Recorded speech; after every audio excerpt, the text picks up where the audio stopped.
اب میں اگلے سیشن کا آغاز محترم مولانا افتخار علیمی صاحب سے میں گزارش کروں گا کہ آپ تشریف لائیں اور منشی عزیز صفی پوری کی قصیدہ نگاری پہ اپنا مقالہ پیش کریں۔ مولانا افتخار علیمی صاحب دارالعلوم علیمیہ جمدہ شاہی کے فارغ التحصیل ہیں۔ خانقاہ عارفیہ سے آپ تعلق بیعت رکھتے ہیں۔ جامعہ ملیہ اسلامیہ میں اس وقت انرولمنٹ ہو چکا ہے، آپ کا داخلہ ہو چکا ہے پی ایچ ڈی پہ، اور آپ پی ایچ ڈی کر رہے ہیں اسی شخصیت پہ جس شخصیت پہ آج ہم سیمینار کر رہے ہیں، حضرت منشی عزیز صفی پوری رحمۃ اللہ علیہ کی شخصیت اور ان کی علمی اور ادبی پہلوؤں پہ آپ جامعہ ملیہ اسلامیہ میں پی ایچ ڈی کر رہے ہیں، اس لیے آپ کو حق ہے کہ اس پہ آپ مقالہ پڑھیں۔ اپنے متعینہ وقت 10 منٹ کے اندر میں چاہوں گا کہ اپنے مقالے کی تلخیص حضرت عزیز صفی پوری کی قصیدہ نگاری کے حوالے سے آپ پیش کریں۔ مولانا افتخار علیمی۔ السلام علیکم ورحمۃ اللہ وبرکاتہ۔ آپ لوگوں نے اب تک جتنی گفتگو سنی اس سے آپ کو اندازہ ہو گیا ہوگا کہ عزیز صفی پوری کی شخصیت کیا رہی ہے۔ اس پر میں کچھ بھی عرض نہیں کرنا چاہتا، البتہ اس حوالے سے حالی کا ایک اقتباس ضرور آپ لوگوں کو سنانا چاہوں گا۔ حالی نے مقدمہ شعر و شاعری میں، ظاہر ہے مقدمہ شعر و شاعری کو بہت ہی امتیازی حیثیت حاصل ہے، اور جو بھی تنقید یا خاص طور پر شاعری کے حوالے سے کچھ لکھنا چاہے تو مجھے ایسا نہیں لگتا کہ مقدمہ شعر و شاعری کو وہ چھوڑ کر کے کچھ اور لکھے گا۔ مقدمہ شعر و شاعری میں حالی نے قصیدے کے اصول پر بحث کرتے ہوئے بہت ساری باتیں لکھی ہے۔ ان باتوں میں ایک بات یہ ہے جس کا تعلق اور اس کا سرا عزیز صفی پوری سے جڑتا ہے۔ انہوں نے لکھا ہے کہ ایسے موقع پر شاعر کا فرض ہے کہ جو ملکہ اس کی طبیعت میں خدا نے ودیت کیا ہے اس کو معطل اور بیکار نہ چھوڑے، اور اس سے جیسا کہ اس کی فطرت کا مقتضا ہے کچھ کام لے، جس طرح ایک محقق حکیم کا یہ فرض ہے کہ موجودات عالم کے جس قدر خواص اور احوال اس پر منکشف ہوں ان سے دنیا کو آگاہ کرے، یا ایک طبیب کا فرض ہے کہ عقاقیر کے مضار و منافع سے بنی نو کو تابع مقدور بے خبر نہ رہنے دے، یا ایک ایسا سیاح کا فرض ہے کہ انکشافات جدیدہ سے اہل وطن کو مطلع کرے۔ اسی طرح شاعر کا فرض یہ ہونا چاہیے کہ اچھوں کی خوبیوں کو چمکائے، ان کے ہنر اور فضائل عالم میں روشن کرے، اور ان کے اخلاق کی خوشبو سے موجودہ اور آئندہ دونوں نسلوں کے دماغ کو معطر کرنے کا سامان مہیا کر جائے۔ یہ انہوں نے اصولی گفتگو کی ہے۔ اب اگر اس اصول پر عزیز صفی پوری کے قصیدے کو منطبق کرتے ہیں اور اس اصول کا انطباق اس پر کرتے ہیں تو یہ بات واضح ہو جاتی ہے کہ آپ کی جو زندگی رہی، آپ کے اندر جو مکاشفات رہے، جو آپ کو عرفان حاصل تھا، جو وجدانی کیفیت ان کو تھی، جو حال اور قال سے آپ کو وابستگی تھی، ان تمام چیزوں کو بعین ہی انہوں نے آنے والی نسلوں کے لیے منتقل کر دیا۔ اب چونکہ اس پر میں نے تبصرہ بھی کیا ہے اور اس کے بعد کئی چیزوں کا میں نے ذکر کیا ہے، اور خاص طور پر اصول کی روشنی میں کاشف الحقائق کے بھی حوالے ہیں اس مقالے میں، لیکن اس کو میں اسکپ کرتا ہوں۔ البتہ اب فنی طور پر اگر اس قصیدے کو، چونکہ یہ جو قصیدہ ہے اردو میں قصیدہ ہے، آپ نے فارسی میں زیادہ قصائد کہے ہیں، اردو میں بہت کم کہے ہیں۔ البتہ ایک قصیدہ مجھے دریافت ہوا جو بہت طویل ہے، 145 اشعار پر مبنی یہ قصیدہ ہے۔ قصیدے کے بارے میں سبھی لوگوں کو یہ جانتے ہوں گے کہ 4 جزو کی بات کی جاتی ہے کہ قصیدے میں پہلے تشبیب ہوتی ہے، پھر گریز ہے، پھر مدح کا معاملہ ہوتا ہے، پھر مدعا ہے، پھر حسن طلب ہے، وغیرہ وغیرہ۔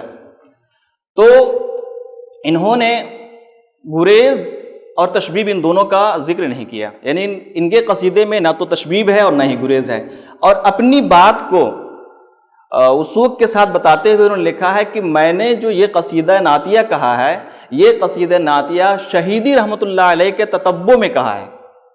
شہیدی رحمۃ اللہ علیہ کے تتبع کا مطلب یہ ہوا کہ چونکہ فارسی کے اردو کے بہت ہی کلاسیکی شعراء میں ان کا شمار ہوتا ہے، خاص طور پر لکھنوی دبستان میں 1840 سے پہلے کے جو شعراء رہے ہیں ان میں ان کا شمار ہوتا ہے۔ اور ان کی تتبع میں انہوں نے کہا، اس کی ایک بڑا ثبوت یہ ہے کہ غالب نے اپنے ایک خط میں اپنے ایک شاگرد کو ان کے شہیدی رحمۃ اللہ علیہ کے کلام کے تتبع میں جو غزلیں کہی گئی ہے ان غزلوں پر اصلاح کرتے ہوئے نظر آتے ہیں۔ ان کا بھی حوالہ اس میں ذکر ہے، لیکن اب وہ چیز میں ذکر نہیں کرنا چاہوں گا۔ البتہ چونکہ تشبیہ اب ہے نہیں، گریز ہے نہیں، تو ڈائریکٹ ہم مدعا پر آئیں گے، ہے کہ نہیں؟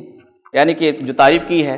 البتہ ایک بات اور عرض کرنا ضروری میں سمجھتا ہوں کہ مطلع، چونکہ انہوں نے کن کے تتبع میں کہا ہے، انہوں نے شہیدی رحمۃ اللہ علیہ کے تتبع میں یہ قصیدہ لکھا ہے، تو ان کا مطلع اور ان کا مطلع چونکہ ایک ہی ہوگا۔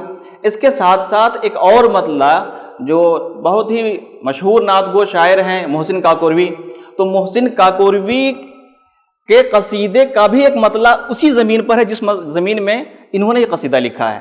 تو پہلے ان دونوں مطلعوں کو آپ سماعت کریں اور پھر ان کا مطلع آپ دیکھیے کہ شعری معیار کیا ہے ان تینوں کے درمیان مطلعوں کے معاملے میں۔ پہلے مطلع دیکھیے شہیدی رحمۃ اللہ علیہ کا۔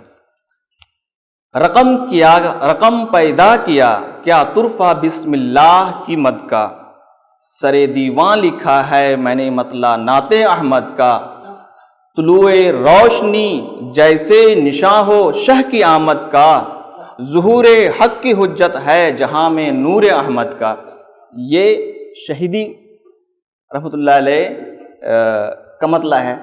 اچھا ایک اور پہلے دیکھ لیں مطلع آپ ان کا محسن کاکوروی کا۔ انہوں نے لکھا، مٹانا لوح دل سے نقش ناموس ابو جد کا، مٹانا لوح دل سے نقش ناموس ابو جد کا، دبستان محبت میں سبق تھا مجھ کو ابجد کا۔ یہ اس میں ایک بات کی طرف اشارہ کرنا چاہتا ہوں کہ محسن کاکوروی نے جس مضمون کو اپنے مطلع میں باندھا ہے اسی مضمون کو عزیز اللہ صفی پوری نے بھی باندھا ہے۔ اب ذرا ان دونوں مطلعوں کے بعد ان کا مطلع سنیے تو آپ کو اندازہ ہو جائے گا کہ اتنا ان کا مطلع کس معیار کا ہے۔ فرماتے ہیں، اٹھا جب غلغلہ عشق ازل کی آمد کا، اٹھا جب غلغلہ عشق ازل کی آمد کا، جمع آنکھوں میں نقشہ بے جہت حسن محمد کا، ید قد نے جب تو غرا لکھا منشور ابجد کا، ہوا محتاج ہر مرفوع توقیع محمد کا۔ ان تینوں کے مطلب کا تجزیہ میں نے کیا ہے اس میں کہ ان تینوں کے مطلب اس میں کیا ہے، لیکن صرف سماعت سے اس بات کا اندازہ ہو جاتا ہے کہ ان دونوں کے مطلب پر آپ کا مطلب بھاری ہے۔ اور فنی طور پر بھی میں نے اس پر گفتگو کی ہے، وہ میں چھوڑتا ہوں چونکہ وقت ظاہر ہے کہ وقت کے ساتھ ساتھ ہی اس کو ختم کرنا ہے۔ اچھا ایک اور بات جس کا ذکر کرنا میں ضروری سمجھتا ہوں کہ قصیدے کے بارے میں آپ لوگ جانتے ہیں کہ قصیدے میں جب بات کی جاتی ہے تو مطلع ہے تو ایک مطلع، دو مطلع، تین مطلع شاعر لکھتا ہے، لیکن اس قصیدے کی خوبی یہ ہے کہ آپ نے ایک مطلع، دو مطلع، تین مطلع نہیں لکھا، بلکہ ایک، دو، تین لکھ کر کے آپ نے نعتیہ اشعار لکھے، اس کے بعد جب نعتیہ شعر ان ختم ہوتے ہیں تو پھر نیا سے مطلع شروع کرتے ہیں، یعنی درمیان میں پھر مطلع شروع کرتے ہیں۔ یہ تو درمیان میں مطلع شروع کرنے کے اعتبار سے ان کے قصیدے کو ہم تین حصے میں بانٹ دیتے ہیں۔ پہلا حصہ مطلع شروع ہوا اور پھر مدعا تک ختم ہوا، پھر نیا مطلع شروع ہوا، پھر آگے، تو گویا کہ ان کی تشنگی باقی رہ جاتی ہے، تعریف ابھی پوری ہوئی نہیں ہے، دل میں جو جذبات ہیں وہ پورے طور پر بھی ادا نہیں ہوئے ہیں، لہٰذا مزید یہ مطلع لکھنا چاہتے ہیں۔ ایک جگہ انہوں نے لکھا ہے اور مطلع لکھنے سے پہلے اس کی زمین ہموار کرتے ہیں اور پس منظر کے طور پر ایک شعر کہتے ہیں۔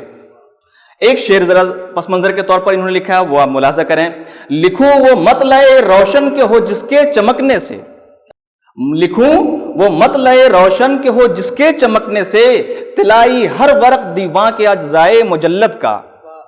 اس کے بعد پھر مطلع لکھتے ہیں، پھر تعریف کرتے ہیں، اور تعریف کرتے کرتے پھر اس بات پر پہنچتے ہیں کہ دیکھوں ابھی پھر تعریف مکمل نہیں ہوئی، جو کیفیات ان کے ہوں گے، جن احوال میں آپ لکھ رہے ہوں گے یہ قصیدہ، کن احوال سے گزر رہے ہوں گے، اشعار پڑھنے کے بعد اس کا اندازہ ہوتا ہے۔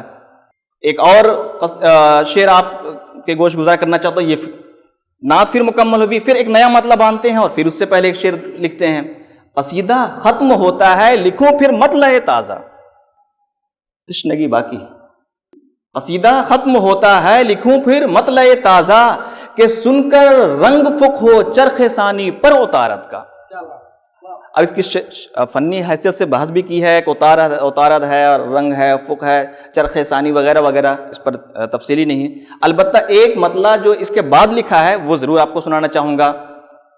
ہوا مشہود بے پردہ, ہوا مشہود بے پردہ قدم ذات محمد کا. ہوا مشہود بے پردہ قدم ذات محمد کا, نشان کنز مخفی ہے نہ ہونا سایہ قد کا. نشان حقیقت میں بہت مشکل ہے, حقیقت میں بہت مشکل ہے کھلنا سر احمد کا. حقیقت میں بہت مشکل ہے کھلنا سر احمد کا, سراپا نور اخفا ہے نہ ہونا سایہ قد کا. سراپا نور اخفا ہے نہ ہونا سایہ قد کا. اب ظاہر ہے اس پر میں نے کیسے تمثیل کی ہے, اس کا میں نے ذکر کیا ہے, شعر سے بات واضح ہو گئی. اب ذرا کچھ اشعار آپ گوش گزار کروں جو تعریف میں کہیں. یہ تو مطلع ہوا, ابھی تعریف نہیں ہوئی, ابھی مطلع باندھا ہے کہ میں تعریف کرنے جا رہا ہوں اس ذات کی.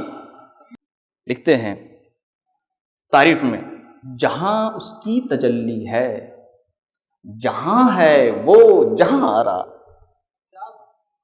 جہاں اس کی تجلی ہے, جہاں ہے وہ جہاں آرا, وہ عالم بے نہایت ہے وہاں کیا تذکرہ حد کا.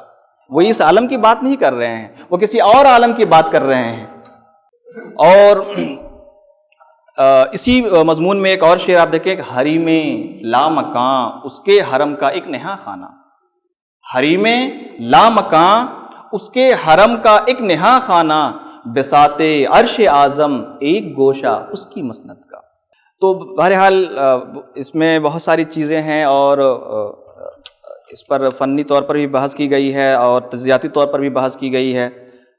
تو اس میں جو ہے ایک شعر اور آپ سن لیں اور اس میں دیکھیے کیسے آپ صلی اللہ علیہ وسلم کے ذات کو تشبیہ دی گئی ہے.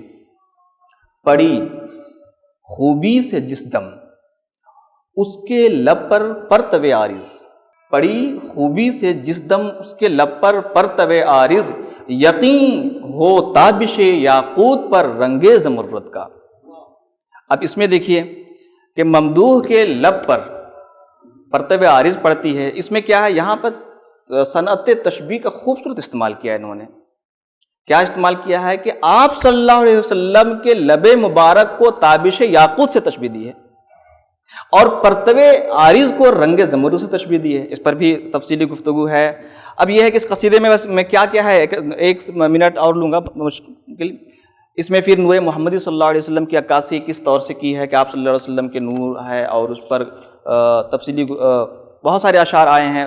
اس کے بعد آپ صلی اللہ علیہ وسلم کے ذات مقدم ہے مؤخر ہے, اس پر بھی 10-12 اشعار ملتے ہیں. اس کے ساتھ ساتھ نعتیہ اشعار کی تاثیر کیا ہے, خود انہوں نے چونکہ اس کا ایک اثر ہوتا ہے اس پر بھی آپ نے گفتگو کی ہے.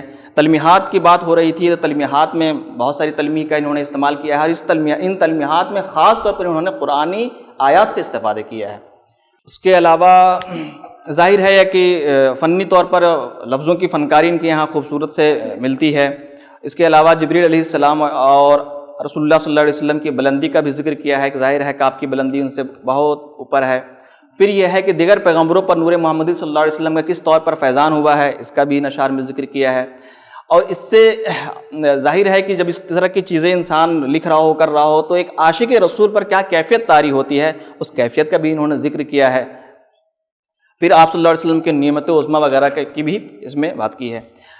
آخری بات میں آپ سے یہ عرض کروں کہ دیکھیے اس قصیدے کو پڑھنے کے بعد جو میرے جذبات اندر سے جو میں محسوس کر پا رہا تھا, اس کو میں نے کئی جگہ پر لکھا ہے. البتہ ایک دو جملہ آپ سے پڑھ کر سناتا ہوں. ایسا لگتا ہے کہ آپ صلی اللہ علیہ وسلم کے قاری کو، ایک عام قاری جس کو پڑھے گا تو آپ صلی اللہ علیہ وسلم کے طیب عشق و محبت کے جذبات کے شعلے اس کے دل میں بھڑکنے لگیں گے کہ کس قدر انہوں نے عشق کیا، کیا میں عشق نہیں کر سکتا. اسی طریقے سے جو ان کے اشعار کے معنی کھلتے جاتے ہیں، دل میں ذوق و شوق کی موجیں اٹھتی جاتی ہیں، اور آپ عزیز صفی پوری کی روحانیت کا انعکاس دل میں محسوس ہونے لگتا ہے، اور معنی کی سطح پر خاص قسم کی فضا میں قاری خود کو محسوس کرتا ہے. اسلوب اور حیت پر نظر ڈالنے سے لسانی اور عربی فرحت کا احساس بھی ہوتا ہے. آخری جملہ، قصیدے کے مطالعے سے آپ صلی اللہ علیہ وسلم سے محبت کرنے کا جذبہ پیدا ہوتا ہے، ان کے کمالات و فضائل کے سامنے سرنگوں ہونے کے لیے دل مچلتا ہے، اپنی زندگی میں ان کے اخلاق و عادات کو عملی طور پر اتارنے کا شوق پیدا ہوتا ہے. بہرحال ان تمام چیزوں کے ساتھ اپنی گفتگو ختم کرتا ہوں، اور بہت شکریہ کہ موقع ملا مجھے. اور آپ لوگوں سے گزارش یہ ہے کہ آپ لوگ دعا کیجئے میرے لیے، تاکہ میں ان پر کام کو حسن و خوبی ادا کر سکوں جو ان کا حق ہے.